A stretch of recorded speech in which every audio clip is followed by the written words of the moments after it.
dobra večer iz Bukare. Danas imamo veliko veselje. Dvojicu naših izuzetno dragih pisaca koji su, što je vrlo zanimljivo, pisali u duetu zajedno, što je nevjerovatno. S nama je gospođa Tijana Gojić. Pričat ćemo o Iljfu i Petrovu, satiričarima u Sovjetskom savezu koji su pisali zajedno. Zapravo, ja sam mislila cijelo vrijeme 10 godina da su oni pisali, oni su pisali zapravo 17 godina. Umrli su, nažalost, obojice vrlo mladi. Inače bi bilo vjerojatno još skečeva. Oni su u svojim ključnim dijelima, koje vidite ovdje, 12 stolice i zlatno tele, opisali... Šta su opisali? Opisali su današnju hrvatsku politiku u recimo nekom indeksu od 99,7% i hrvatsko poduzetništvo u indeksu od nekakvih 98%. Kroz svoj lik u kog sam se ja danas obukla, koji se zove Ostap Bender. Ostap Bender je što? Dobar dan. Dobar dan. Dobar dan, Ostap. Pa Ostap je prije svega jedan genije, je li tako, dovitljivi genije, koji svojim varalištvom...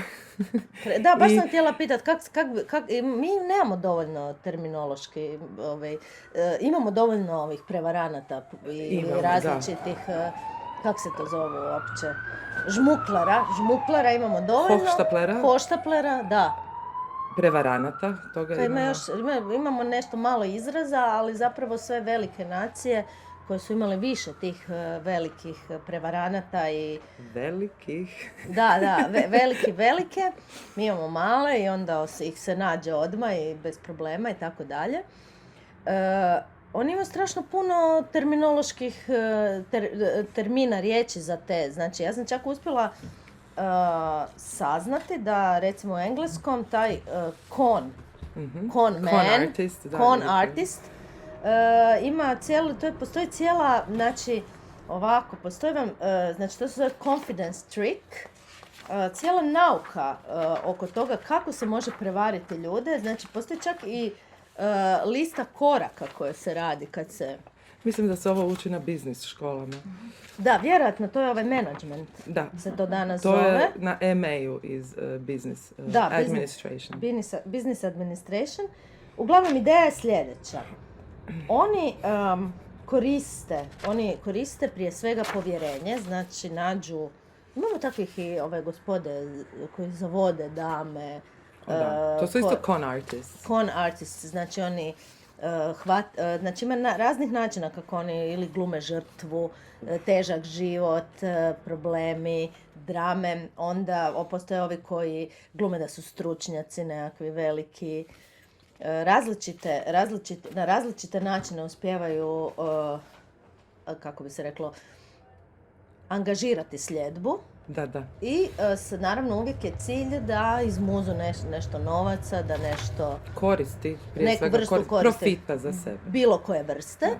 Pritom, naravno, oni su potpuni šarlatančine i ništa. Ostap Bender je zapravo postao ikona.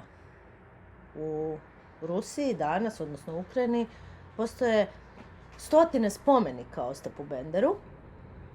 Na bazi Ostapa Bendera je napravljeno, na bazi zapravo 12 stolica, ja mislim da je bila glavni događaj. Tu je napravljeno jedno 25 filmova, različiti su snimljeni, cijeli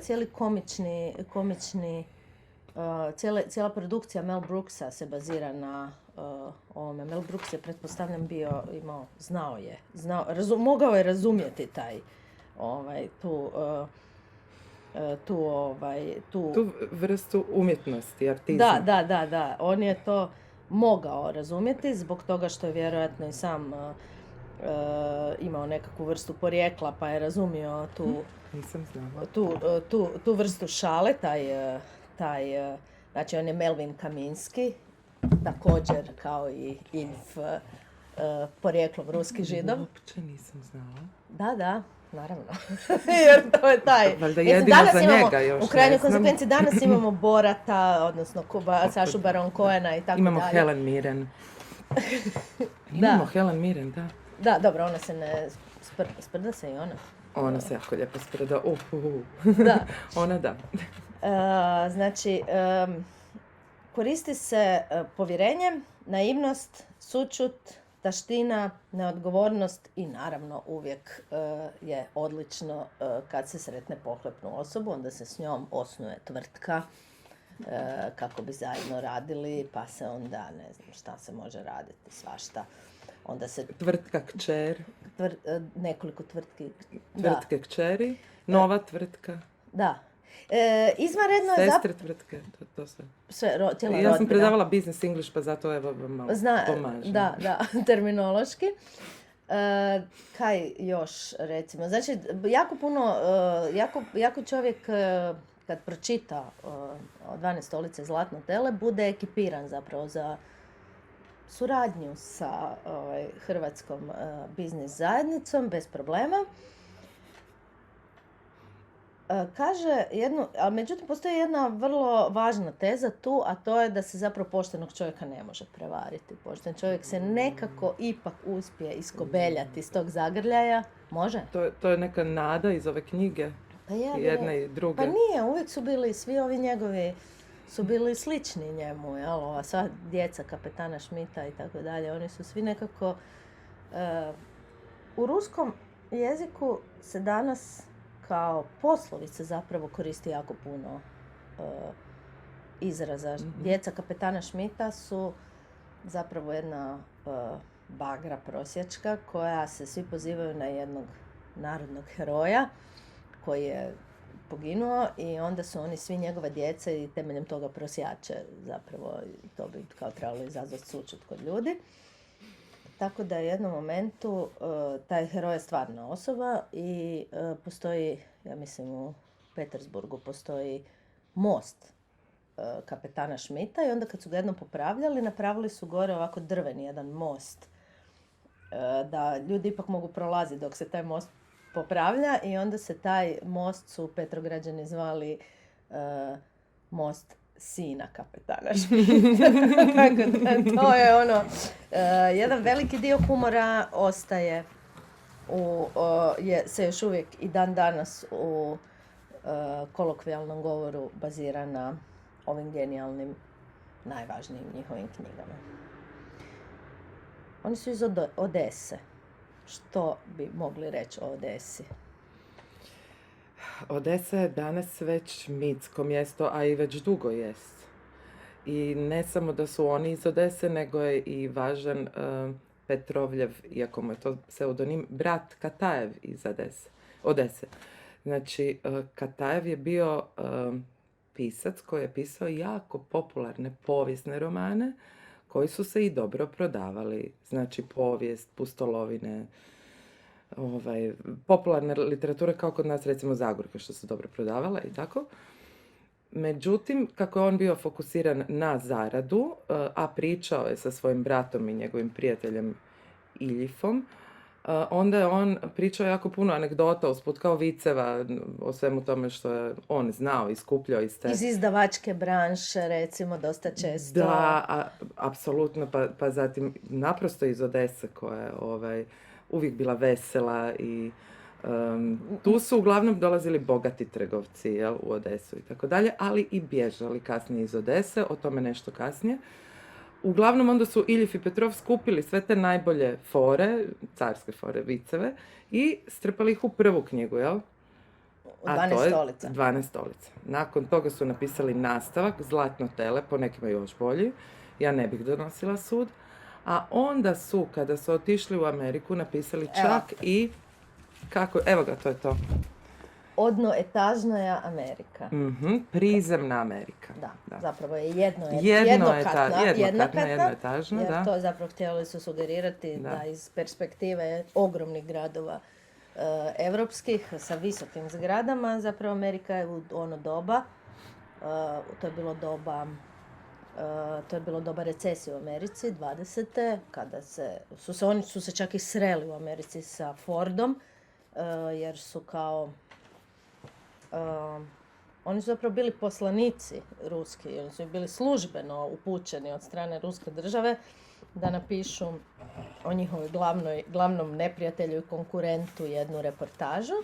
I oni se zbilja voze po toj Americi i upoznaju važne industrijalce. Ideja je bila da se sazna malo i o tome kako Amerika zapravo taj svoj tehnološki razvoj. Tako da su prošli jedan veliki komad sa svojim veselim domaćinom, ruskog porijekla.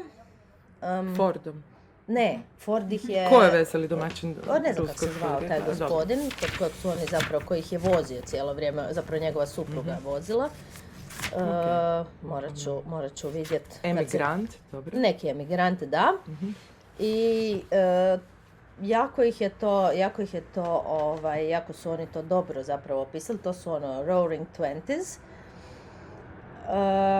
Te iste Roaring Twenties su zapravo Roaring i u Sovjetskom savezu. To je vrijeme prije Staljina, prije njegovog daleko prije divljaštva. I Lenjina čak, jel? Tu negdje Lenin stupa na scenu. Da, uglavnom oni su bili, to je bilo vrijeme kada je Sovjetski savez još imao veliki zamah, veliku želju, veliku razvojnu snagu, svi su bili nabrijani, svi su htjeli nešto raditi i zapravo taj duh Odese, a Odesi, šta moramo znati o Odesi, to je da je luka velika, crnomorska, najveća crnomorska luka u kojoj su se u trenutku kada je iz Turske države prešla u Rusiju. Onda je Katarina Velika osnovala zapravo novu Odesu, nazvavši je po starom grčkom naselju koje uopće nije bilo tamo, nego malo dalje, ali nema veze sad to. I onda su se tamo doselili brojni trgovci iz Francuske, Italije, Španjolske očekivano, Židova jako puno, međutim također narodi koje ne bismo očekivali kao velike trgovce onodobne, a to su Albanci, Armenci, Gruzijci, jedna multikulturalna, Turci naravno su ostali, jedna multikulturalna sredina u kojoj mnogi stariji ljudi sjede obučeni ovako kao ja sad, na klupicama u luci i raspravljaju o mogućnostima poduzetništva, o Bitcoinu, o takvim nekim stvarima. O poslovima koje radite od kuće i zarađujete 8.000 eura. Da. Svi. To znači, to je sve postojalo onda, tada i tamo. Jedan od njih, naravno, sin podanika turskog cara, gospodin Ostap Bender, koji je imao puno imena, moramo to sve pročitati. Sin podanika turskog cara se zvao i grofice, naravno, preminule grofice. Ostap Sulejman Berta Marija Bender Bey. Pa onda malo Bender za Dunajski. A onda kad je već se malo smiri situacija, ali kad nešto nije baš najbolje, onda je naprosto Ostap Ibragimović Bender. Jedna lijepa rečenica o Ostapu Benderu je da je on znao, a to ćete sad prepoznati sve što čitate trenutno na portalima ili u novinama, znao je 400 relativno legalnih načina kako bi se populacija, narod, razdvojilo od njihovih novaca. Da, odvojilo od njihovog novca. To je. Znači, poznat je još i kao veliki kombinator. Tako je, veliki kombinator, da. Siže 12 stolica je vrlo jednostavan. Ostap Bender saznaje da je izvjesna blago preminula gospođa, starija, prilikom dolaska Sovjeta na vlast zašila svoje briljante u jednu od 12 stolica od svoje blagovaonice. Seta stolice, da. A kako su naravno Sovjeti te stolice otuđili iz njihovog salona i Razdvojili su ih. razdvojili ih i Vlasnike. raznijeli po različitim ustanovama. To Ostap, njegov tadašnji partner, koji je zet te preminule gospođe, i pop koji je to čuo na posljednjoj njezinoj ispovjedi, oni zajedno zapravo konkurentski kreću u lov na dotične dijamante. Ja mislim da to je jedna od najboljih socioloških analiza onog vremena u Rusiji, ali i svakog vremena svagdje. Dosta dobro je to njima išlo. Kako su oni tako dobro to mogli se sprdati? Kako su se mogli dobro tako sprdati, a mislite ne snositi posljedice? Pa i to, da. Pa najprije ovo vrijeme, zapravo čak, ako ja se dobro sjećam, i ruska avangarda. Znači tu je taj 20. zalet, tu je zalet taj veliki ekonomski, i dok oni to rade, oni ne primjećuju kakve se genijalne stvari događaju kod njih u A književnosti, B filmu. Tu imate početak filma koji do dan danas nenadmašen. Imate kazališnu avangardu i svaku drugu književnu avangardu, poeziju, roman, sve što postoji, nove vrste. Znači, to se dogodilo zato što se vlast još nije snašla. Jel? I nisu prepoznali da to može biti... To je friško poslije rata. Znači, Da, rat, završila je revolucija, ushit, veselje, a oni su imali zapravo sreću da su umrli mladi, već nakon 20 godina nakon tog rata, kad su počeli, kad je... Tako, i nisu to sve vidjeli, nisu sankcije, ni čuli. Nisu osjetili sankcije. Da, dakle, to je, tako se objašnjava uopće cijela ruska avangarda, kako je moguće da je i nastala i preživjela i... Ispod radara. Jer je bila ispod radara, ali naravno neki od njih su kasnije itekako trpili posljedice. Sad, njih dvojica, da, su vjerojatno još djelovali kao dvoje benignih zafrkanata, te se iz toga nije čak... U satiričkom časopisu. Da, i satirički časopis je bio dozvoljen, što je, inače, tradicija baš Katarine II. Koju ste spomenuli, znači ona je prva, ako se dobro sjećam, osnovala satirički časopis i tu je jedan veliki ruski satiričar prvi počeo, da tako kažem. Onda, znači, satira je neka legitimna, politička satira je još uvijek neki legitimni književni žanr. Dobro, ona je Njemica, pa onda... Ona je Njemica, pa imala određene, toleranciju. To je ipak jedna kultura koja, mislim, neke svoje tekovine tamo doprinosi. Osim ovo za kozake, to je nećemo oprostiti. No dobro, i sad, zašto njih dvojica, što sam htjela reći? Uspijevaju kao ta dva zafrkanta nekako proći ispod radara, a politička satira se tolerira, iako u Rusiji znamo i dan danas, tada i kasnije, su se najviše političari bojali pisaca. Sad zašto? Kod nas se niko ne boji pisca. Da, dobro, naši pisci nemaju baš tako neko jako oštro sječivo. Nemaju oštro sječivo, to nemaju. Ili preminu mladi, ili odu u inozemstvo. Znači, oni se snalaze, jel, kao dobro, ali naši... nije to kod nas tako nekako duhovito. To kod nas uvijek puno gorčine. Je, nešto, da, i patnje, drame, tuge, nešto, mene su zakinuli, ja sam mogao da su me. Međutim, njih dvojica, znači, kao satiričari, još uvijek prolaze kao jedna zabavna literatura. I to se čita u Rusiji. I to se čita u Rusiji. Kasnije se druge satiričare zatvara u zatvor, oni nestanu, doslovno kao u svojoj književnosti nestanu. Drugi se pak bacaju kroz prozor, naprave novu redakciju. Prvo što naprave, kada ih strpaju u zatvor, naprave novu redakciju svog starog romana, bolju, zatim zatvore korice, otvore prozor i skoče kroz prozor zatvora u Lubjanki. I onda ih se komentira kako su kaotično živjeli i kaotično su umrli. A ljudi su pisali zbilja odlične romane. I jako je bitno u ruskoj književnosti imati jako, znači biti na oprezu od autorske maske. To prvi zapravo uvodi Nabokov, jel tako? Međutim, mnogi ljudi danas tumače Nabokova kao doslovno literaturu, kao da je ono pravdao taj lik. Intelektualci i tako dalje. Znači, moramo biti svjesni postupka autorske maske. Njih dvojica ovdje daju sjajnu, znači oni nemaju autorsku masku, nego daju sjajan lik koji je ušao u anale, u povijest, mislim, i ne samo njihovu, nego i našu. Ja znam ljude za koje su govorili da taj čovjek je samo te 2 knjige pročitao i to mu je jedino i trebalo. Da, dobro. To su ga zezali. Ali to su čitao, taj čovjek je to čitao kao udžbenik. Tako je, znači, postoji tu i čitalačka maska. Znači, tako neko nešto čita kao udžbenik, neko nešto čita kao na neki i on drugi je to način. i rekao, da, i njemu jedino to i treba. Naravno da je pročitao puno drugih knjiga, ali rekao da mu jedino to i treba.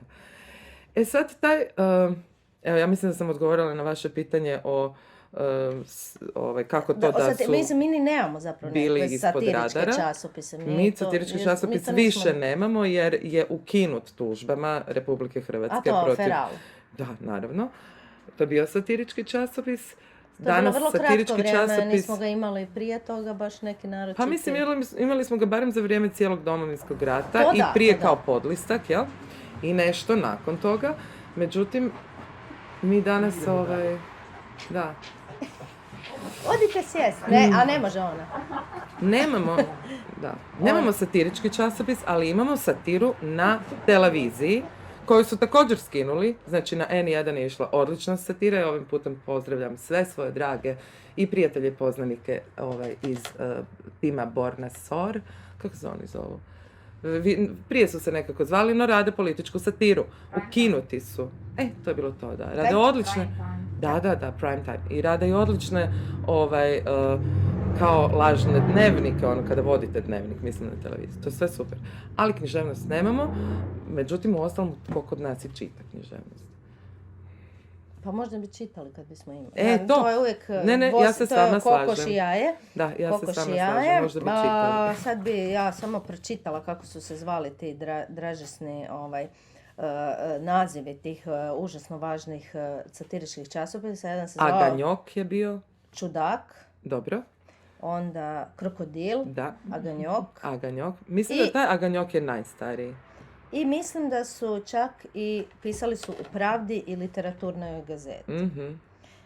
Što je dosta, to su ozbiljne novine, znači da kao da danas imate satirički podlistak u Vjesniku, to više ne postoji, u Jutarnjem listu ili u Večernjem listu. Pa dobro, oni su sami po sebi sad već satira, pa onda nema potrebe za podlitku možda da. Oni su jedna nepostmodernistička satira. Što je meni interesantno za Iljefa i Petrova? Kako to da su oni poslani od strane već sovjetske vlasti, jel tako, u Ameriku? Baš oni, znači da su oni bili ne samo popularni, nego i popularni kod vlasti. Zašto? Oni su tu Odesu prikazali kao kvarnu buržoaziju. Da. Tako? Znači, buržoazija se treba riješiti, buržoazija je smiješna,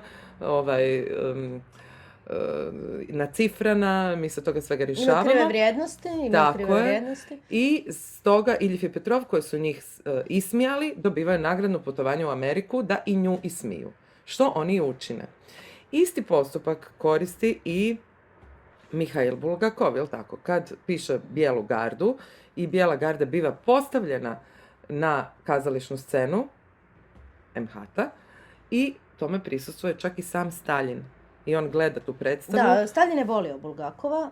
Ali tu počinje priča. On kad je vidio Bijelu gardu postavljenu na scenu, on ga je htio giljotinirati prvo.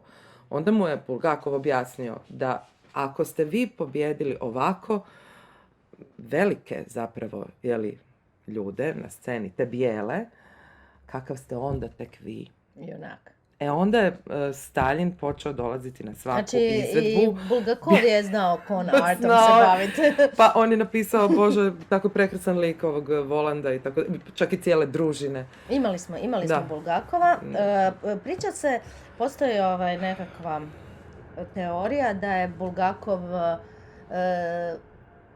rado i često komunicirao i surađivao sa Iljfom i Petrovom, da mi je davao nekakve šale To ja i ni ne pošalice. znam. Da. Sad sam ljubomorna. Saznali smo prošli put kad smo imali Bulgakova, saznali smo da mu je brat živio u Zagrebu i predavao na Time se fakultetu. to sam ja saznala prije 20 godina i prenijela jednoj kolegici sa fakulteta, ali dobro. Da, Tim se mislim, ja to je nešto bavim. što bi bilo dosta interesantno. Medicinu, pisala sam o tome. Medicine, da.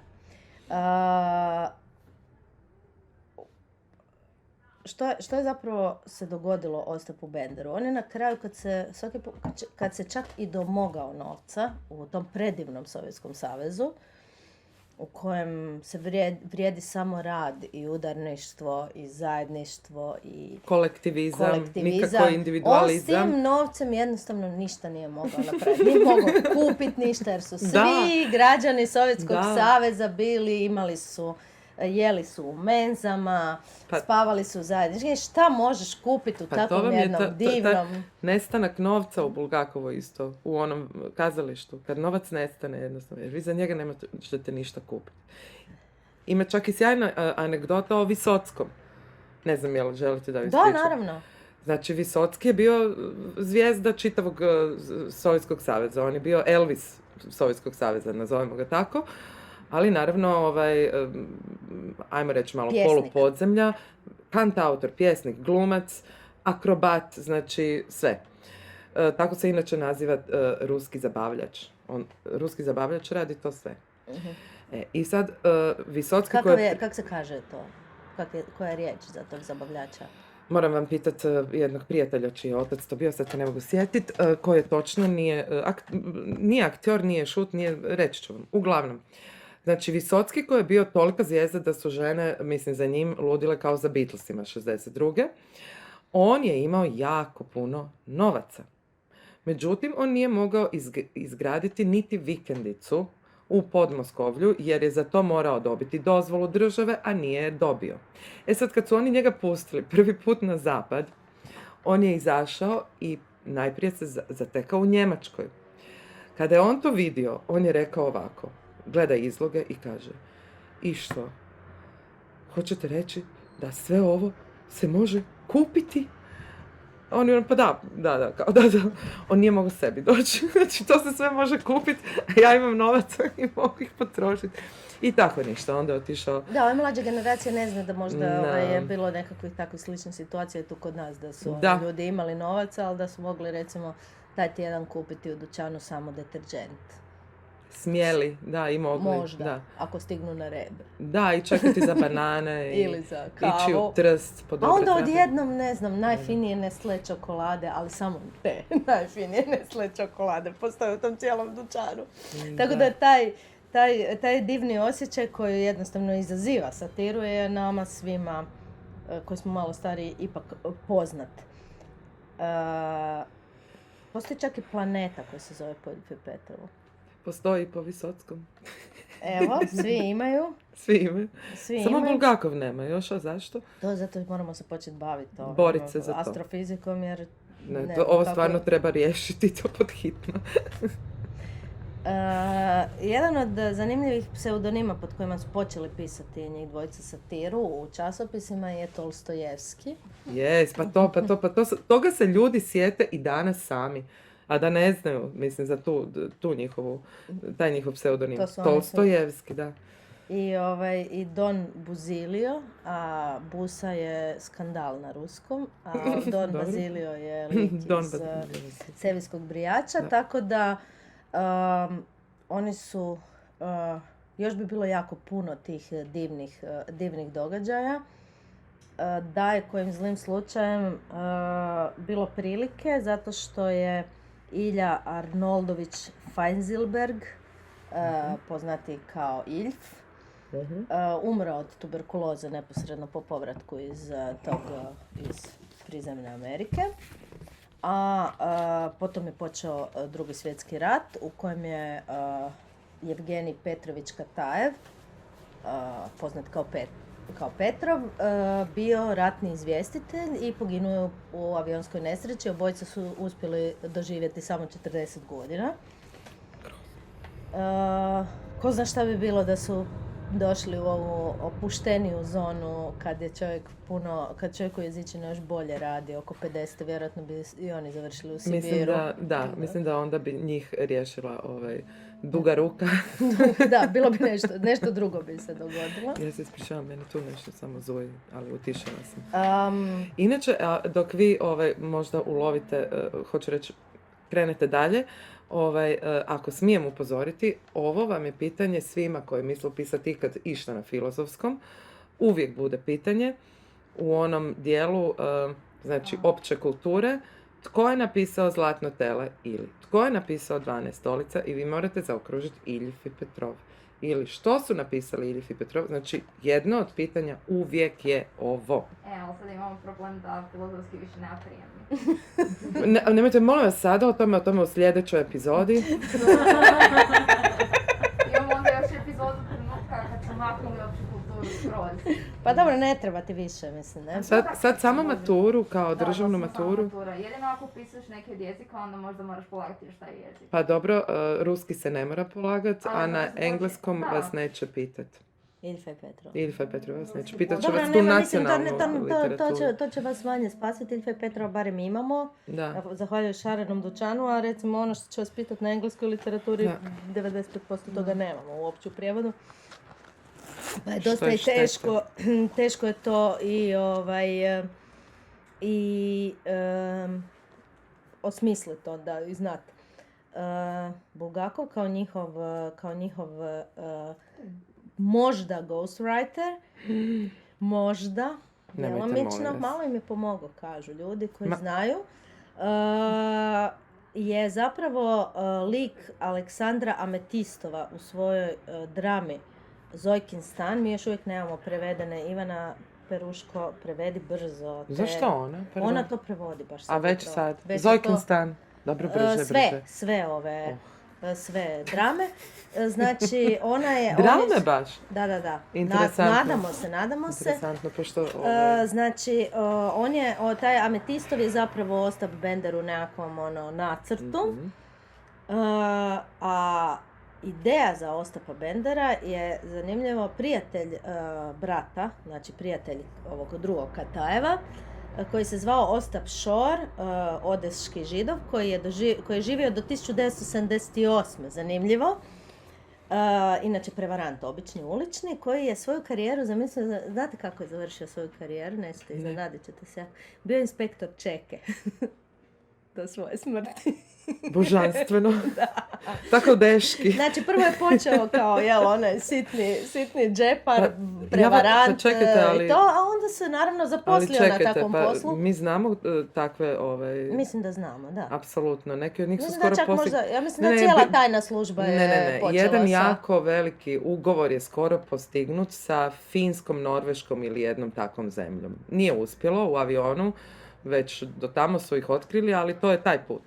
Aha, to su kao i ovi investitori. Sitni prevarant, a potom i ne znam da li ministar ili ovako nešto. Pa dobro, to tako ide. Ali definitivno kod nas... Preko tajne službe do mjesta ministra. Ali meni je recimo super... A kako do mjesta tajne službe? Znači kao prevarant? Pa normalno, negdje te vi moraju... Vi niste u tajnoj službi? Nisam.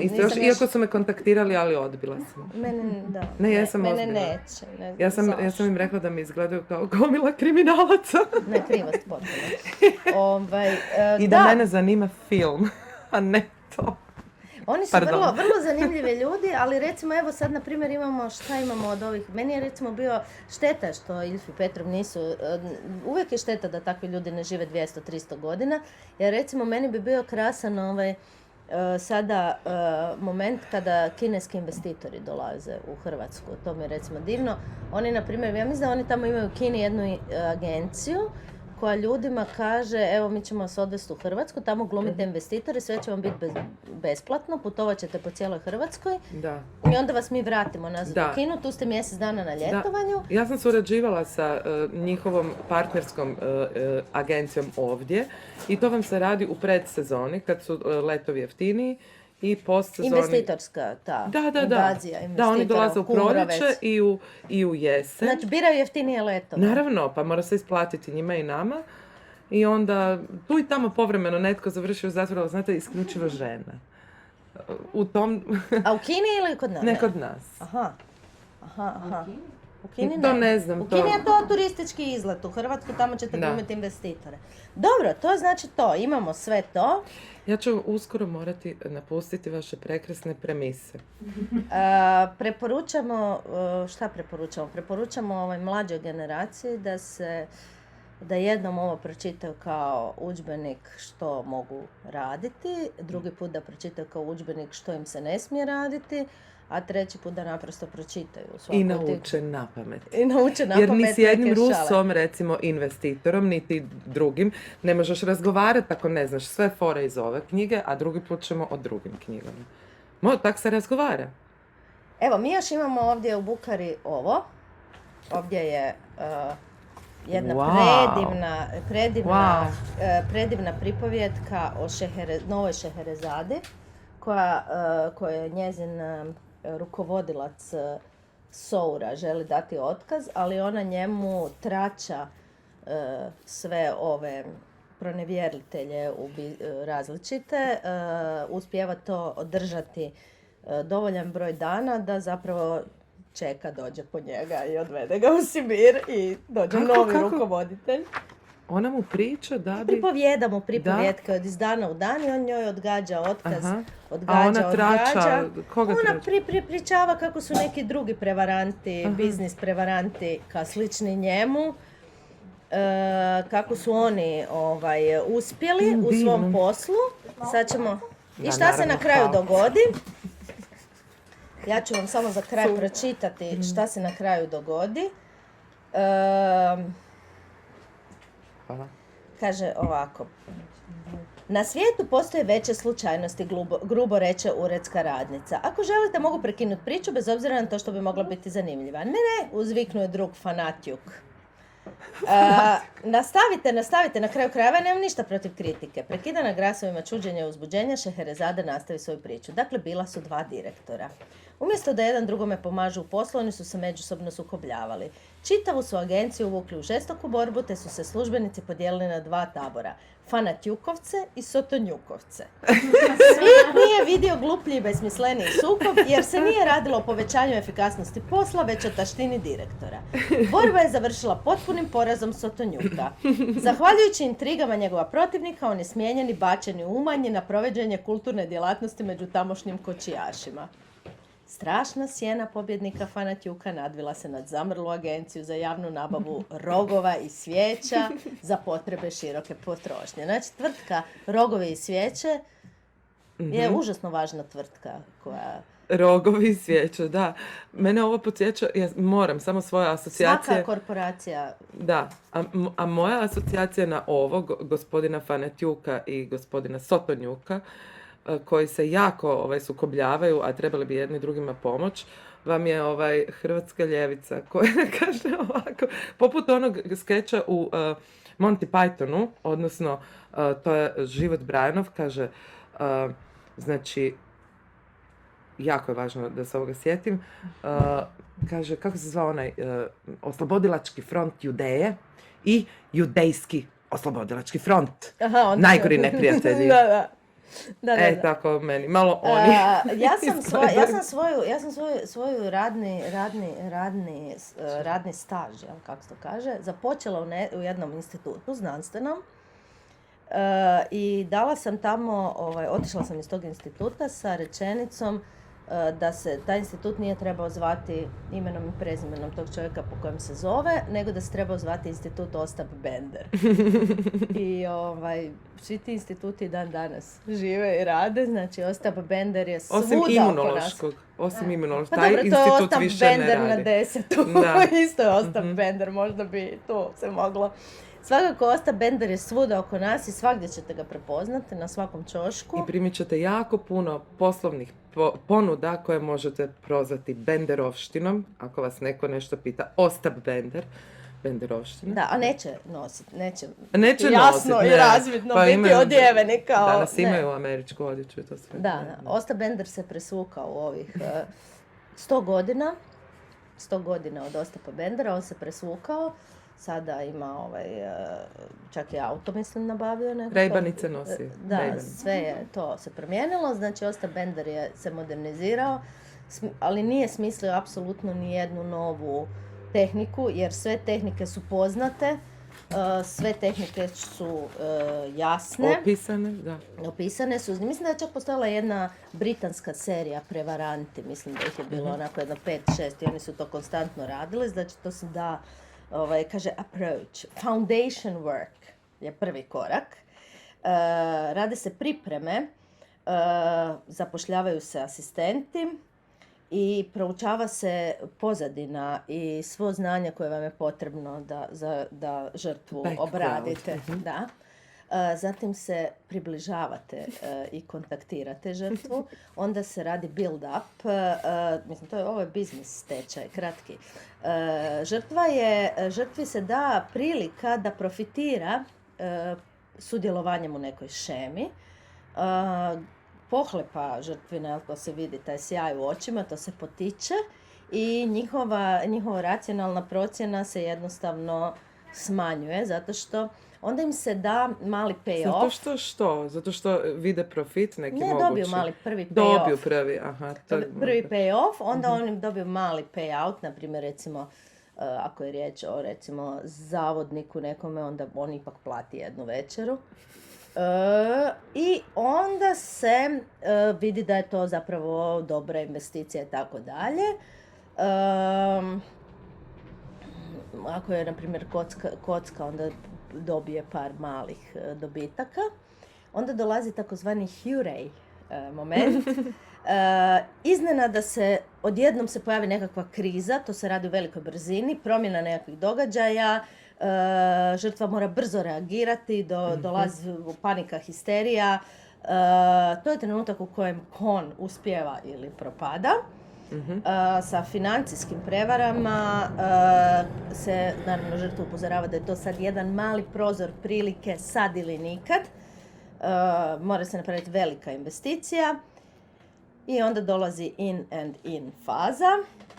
Znači, pojavljuje se osoba koja je nezainteresirana osoba sa strane, koja uvjerava žrtvu tako što i ona daje svoj in-kind. Ime grozno. Još postoji neki corroboration step. Tu se pojavljuje nekakav predmet velike vrijednosti, vrlo rijedak, prilika. I evo nas, na kraju smo. Gotovo. Lova otišla. Led je, kako kaže Osta Bender, led je krenuo. Led je krenuo divno. Mi moramo, ja vas molim, ako možemo jedanput napraviti Chestertona, koji je navodno preteča Harmsa i cijele te fantastično satirične literature, a njegova izvanredna knjiga se zove Klub uvrnutih zanata, u kojoj smijete učiti samo ako sami smislite svoj uvrnuti zanat. Aha, to je neka takozvane besmisleni poslovi. Ne nužno. Oni nisu besmisleni, oni su samo uvrnuti. Svi dobro znamo što to znači. Ili ne, da. Ili ne, ako ne konzultiramo rječnik stranih riječi. I on, na primjer, ima takve rečenice, danas sam ju morala se podsjetiti opet, kaže ovako, rekli su mi da respektabilno hodam i da s leđa izgledam poput britanskog ustava. Dosta dobro. To je zapravo... I da, samohvala je sastavni dio. Mora se paziti na svoj outfit. Mora se jako paziti i mora se znati pohvaliti samog sebe, za Boga miloga. Inače, ko će te drugi ako nećeš znati sam. Preporučamo antibiotik za sve što nam se danas događa. Ovi antibiotici se prodaju u knjižari. I lijek je vrlo jeftin. Djelotvoran? A strašno je djelotvoran, da. Ko to pročita, toga niko neće namagarčiti. Nikakvi prosjaci i sinovi se ne mogu približiti ako imate ovakve crvene knjižice i kažete nje. S obzirom na jeftinoću, ja moram apelirati na Hrvatsku državu da smanji porez na knjige. To ne može biti porez isti ko na sve druge Pa proizvode. nije, 5 je. 5 je, ali su smanjili? A zašto Da, su onda još uvijek toliko skupe? A, to će, A, je može, druga, o tom to je druga posebna priča. tema. I druga Ona će i se bolna. zvati Kanterburijske priče. Da, imat ćemo još posla ovdje, pokazat ćemo vam, za sad čitate Dobro. Ilfa i Petrova, Može. dok to pročitate doći će na red i Chesterton i Harms. Molim vas. Svakako. Ok, hvala. Harms je već spreman. Hvala. Hvala, čao! Bog.